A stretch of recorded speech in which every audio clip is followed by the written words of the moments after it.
Darako na po tayo sa pinakamalagang bahagi sa ating banal na gawain, ang pakikinig sa salita ng ating pinakamamahal Panginoon. Kaya bilang pagrespeto, paggalang sa ating mahal na Panginoon, tayo minsan ang tumayo. Ang kanyang banal na salita, ito po dadalhin sa ating beloved preacher, Jerry Galgo. Praise the Lord! Hallelujah! This is beloved preacher, Perry Belior, Mahal. Singgit, hallelujah. Singgit, hallelujah. Ayo po ay manalangin sa ating dakilan Diyos, minamahal. Opo, mahal na Pinoon, maraming salamat sa pagkakataon na bigay mo sa amin sa araw na ito. Kami po ay nanalangin, sunod nanalangin sa aming minamahal at ginagalang bunga sa panalangin sa aming minamahal at ginagalang mahal Pastor Will Estrada Almeida. Mahal na Panginoon, kami po nang hingi ng kapatawaran. Saan mo kami nasumpungan, nagkasala? Mahal na Panginoon, kami po ay nagpagkuba sa aming sarili. Mahal na Panginoon, patawarin mo ang bawat isa sa amin at linisin mo ang aming puso't isipan. Mahal na Panginoon, nga bukas po, haleluya, para madama namin, haleluya, mapunuan kami sa banal mong presensya at langisan mo, mahal na Panginoon, ang banal mong salita. At pagpalain mo kaming lahat, mahal na Panginoon, haleluya, sa lahat na mahal na Panginoon, mga live nanonood ngayon sa banal mong gawain. Pagpalain mo po sila, mahal na Panginoon. At ako po ay nanghingi, mahal na Panginoon, sa iyo ng karunungan. Sa oras na ito, tulungan mo ko, mahal na Panginoon. At amin pong sinasaway ang gawa o hadlang ng kaway. Alisin mo ngayon sa aming kagitnaan. Hallelujah! Sa pangalan ni Jesus, sa ulat ng langit, mga pastor. In Jesus' name. Palagpagan po natin malakas ang ating mahal na Panginoon. Masaya ba ang lahat, minamahal? Salamat po sa mahal na Panginoon. Kaya, bago ang lahat, ang pinakamataas ng pagpupuri, pagluwalhati at pagdadakila at pagsamba ay para lang sa ating pinakamamahal na Ginoong Kristo. At hindi po natin makalimutan, mga kapatid, ang dubling pagrespeto po sa ating magulang sa mahal na Panginoon.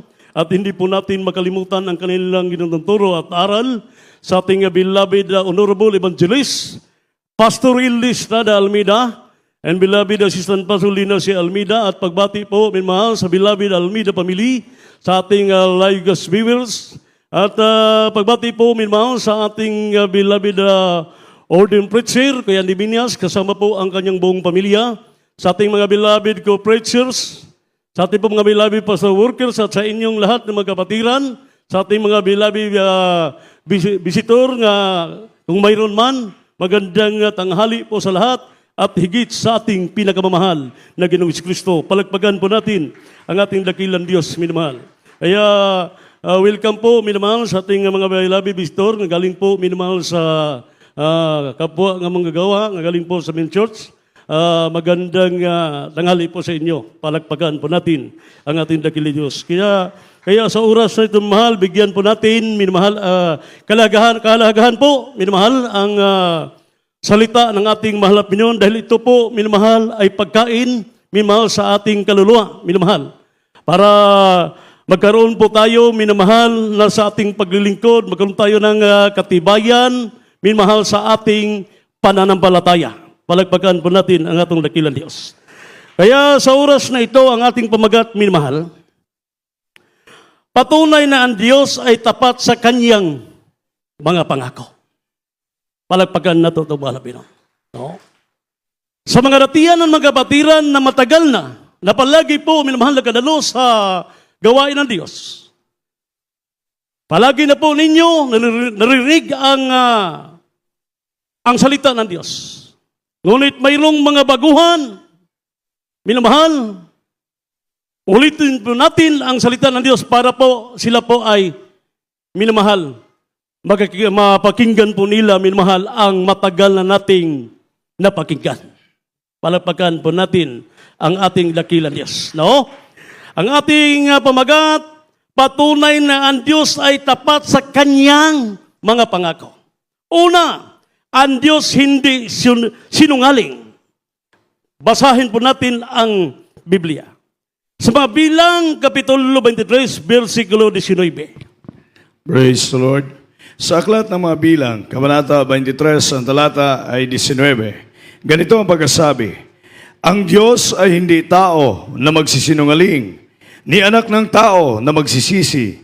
Sinabi ba niya at hindi niya gagawin?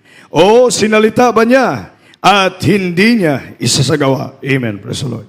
Ang Diyos ay hindi sinungaling. Palagpagan po natin ang mahal na Panginoon.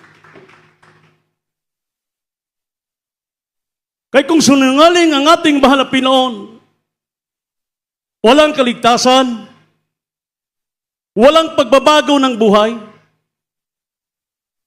walang kalutos sa kalutasan ng problema, walang kagalingan sa mga karamdaman.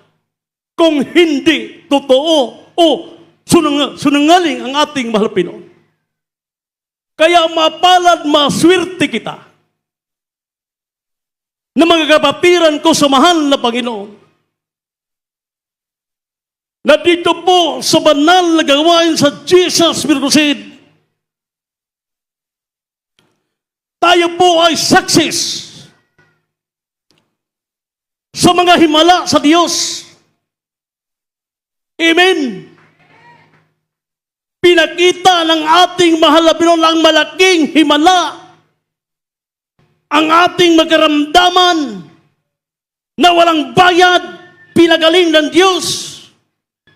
Ang ating mga buhay noon magulo, walang kapayapaan, ngunit sa Jesus Crusade na tayo po ay naniniwala at dumalo sa gawain ng malabing, tayo po binago ng ating buhay sa mahal na Panginoon. Tayo po ay mapayapa na. Palagpagan po natin mahal na Panginoon, dahil hindi po sinungaling ang Jesus, ang Ginoo sa Jesus Miracle Crusade. Kaya maswerte kita, mapalad kita, minamahal. Palagpagan po natin ang ating dakilang Diyos. Totoo po ang nakasulat sa Biblia. Nga ang Diyos hindi tao. Ang tao magsinungaling. Ngunit ang Diyos hindi sinungaling. Siya ay tutupad sa kanyang mga pangako. Palagpagan po natin ang ating mahal na Panginoon. Kaya kung sinungaling ang ating mahal na Panginoon, walang magbigay ng buhay na testify. Amen? Palagpagan po natin ang mahal na Panginoon. Maswerte po tayo mapalad dahil ang ating Diyos na ating pinaliguran sa Jesus Crusade, totoo at hindi sinungaling. Palagpagan po natin ang ating mahal na Panginoon. Oo. Patuloy po tayo, minamahal. Hebrehanon, Kapitulo 6, versikulo 18. Praise the Lord. Sa aklat ng Hebreo, Kabanata 6, ang talata ay 18. Upang sa dalawang bagay na di mababago, na diya'y di maaring ang Diyos ay magbulaan, ay magkaroon tayo ng isang matibay na kasiglahan. Tayong nangagsitakas na sumakanlong upang mangapit sa pag-asang nalalagay sa ating unahan. Amen. Imposible na ang Diyos ay magsinungaling. Minamahal. Sa kanyang mga salita, minamahal ang nagsulat sa Biblia. Totoo po, minamahal. Hindi po sinungaling ang sinasabi ng ating mahal na Panginoon. Palagpagan natin ang mahal na Panginoon. Oh. Patuloy po tayo, minamahal. Ikaduha, tapat siya sa lahat ng kanyang tipan. Palagpagan nato itong mahal na Panginoon. Oh. Tapat siya sa lahat ng kanyang tipan. Deuteronomio Kapitulo 7, versikulo 9.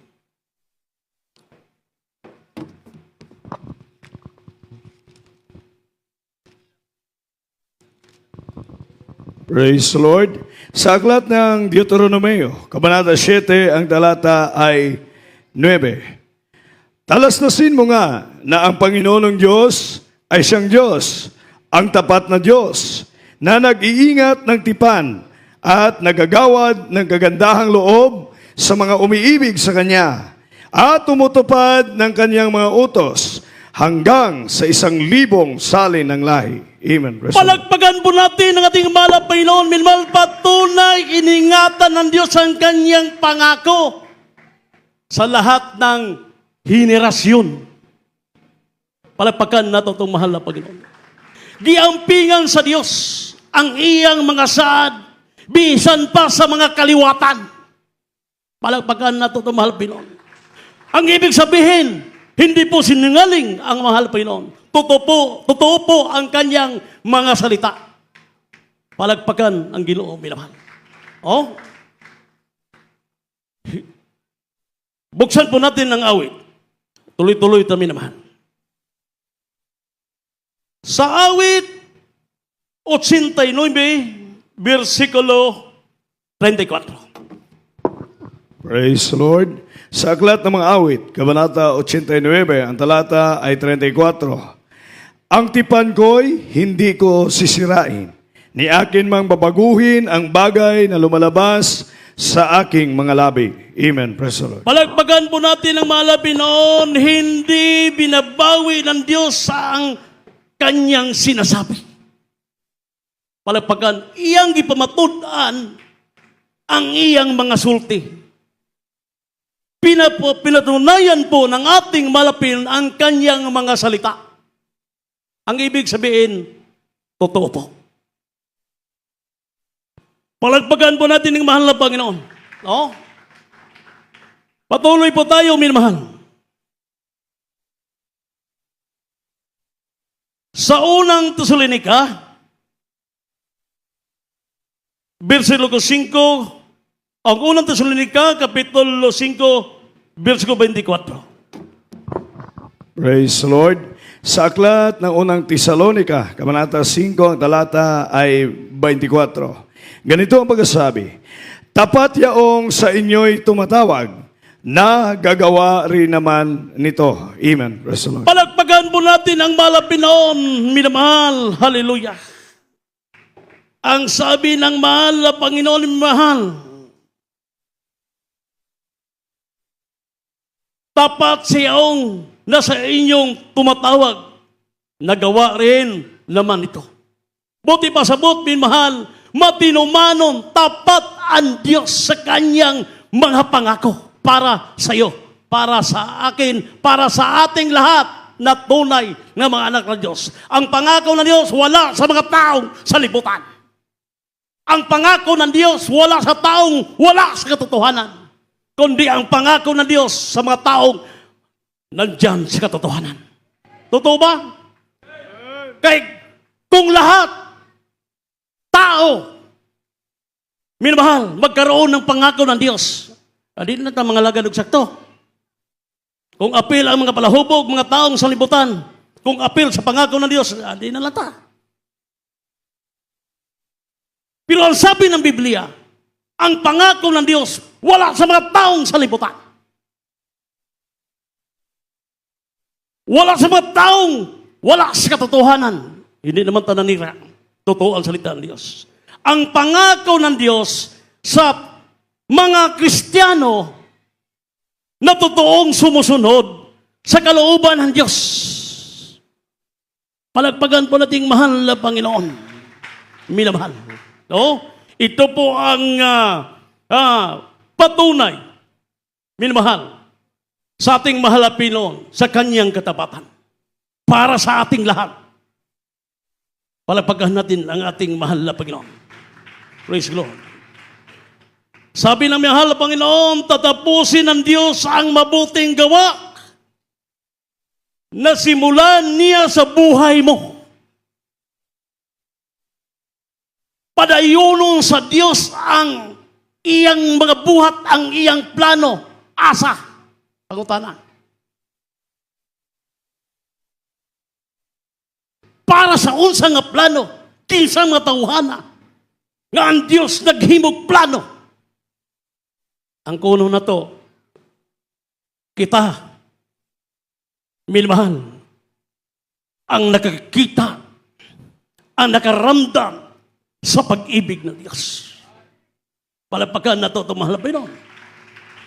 Alam mo, ingunta nga, tanan tao, Munang gingon, pagkaswerte. Palagpagan na ito tumahal na Pinoon. So, pagkaswerte, minamahal. Tayo po, minamahal. Hallelujah. Na binigyan ng Diyos ng pag-asa. Palagpagan po natin, mahal Pinoon. Sa Biblia, sa bawat isa sa atin,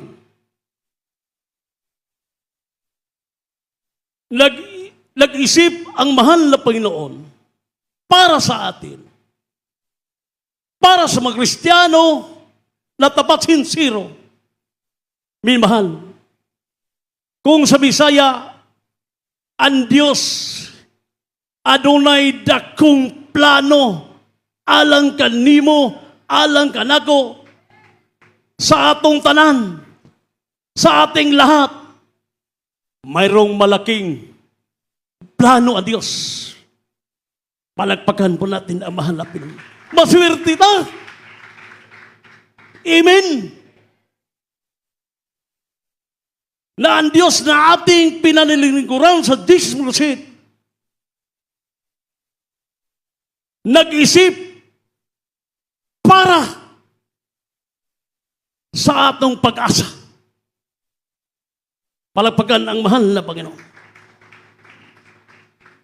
Kaya buksan po natin, may mahal, ang Biblia. Last ka versikulo ni. Basta maminaw maayo mo. Jeremias Kapitulo 29, versikulo 11. Praise the Lord.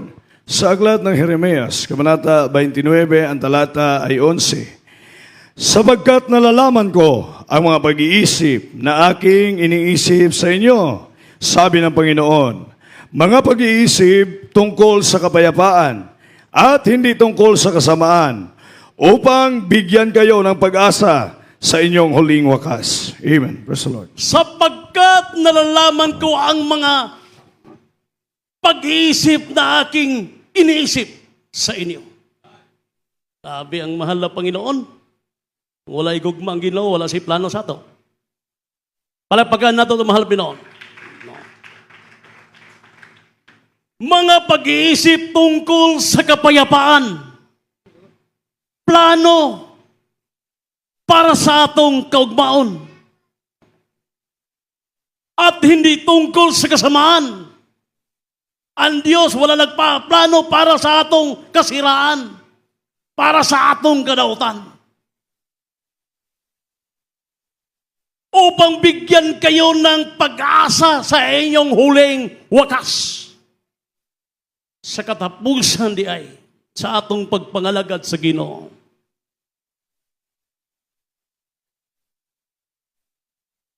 Ang pangako ng Diyos sa bawat Kristiyano na tumutupad at sumunod sa kalooban ng Diyos. Ito po ay pinagpala. Ang tanong ko sa inyo, narinig ba ninyo ang salita ng Diyos? Palagpagan na ito, tumalapay noon. Ang salita ng Diyos na ati pong napakinggan sa oras na ito. Ilagay mo sa iyong isipan na ikaw at ako, ang Diyos nag-iisip na tayo po ay may pag-asa. Palagi natin ilagay sa ating isipan noon na wala pa tayo sa katotohanan, walang pag-asa ang ating buhay. At sa kahabagan ng Diyos, dito po sa banal na gawain sa Jesus Christ, ginamit sa mahal na Panginoon ang ating mahal na Ebanghilista, Willie Estrada Almeo, buong pamilya. Sila po ay ginamit ng Diyos, binigyan ng karunong kalaman, minamahal, para ipangaral ang katotohanan, minamahal, para mga tao, minamahal, maniwala ang sila po ay may pag-asa, minamahal, sa paglilingkod ng Diyos. Kaya salamat sa Ginoo. Ang ato lang, pagsunod, padayon lang, minamahal. Kaysa unahan, kung sa Bisaya, na kay masunod. Dito sa libutan, wala tayong masunod sa atong maginikanan, kaya wala'y mahimo. Pero sa Ginoo, malaking pag-asa.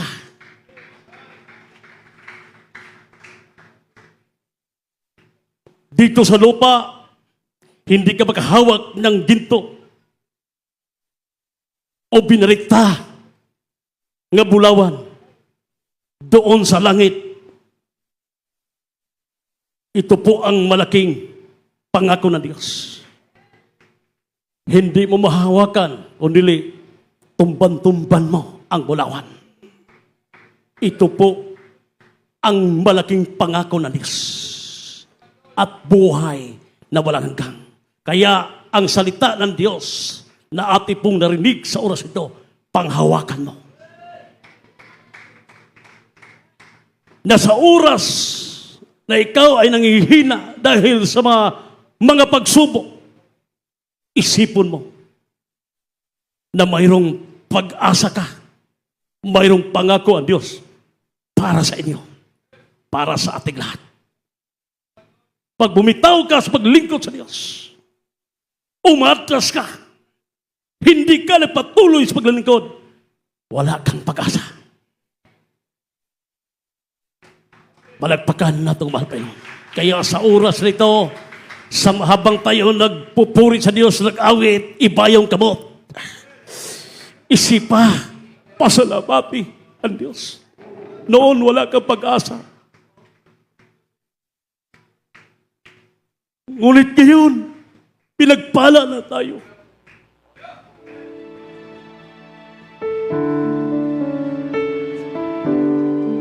Ang pangako ng Diyos hindi lamang sa mga materials. Hindi lamang sa mga financial. Kundi ang malaking pangako ng Diyos. Ang langit igisa sa Ginoo. Tas kinabuhing walay katapusan, minamahal. Sa inggit, hallelujah! Sa inggit, hallelujah!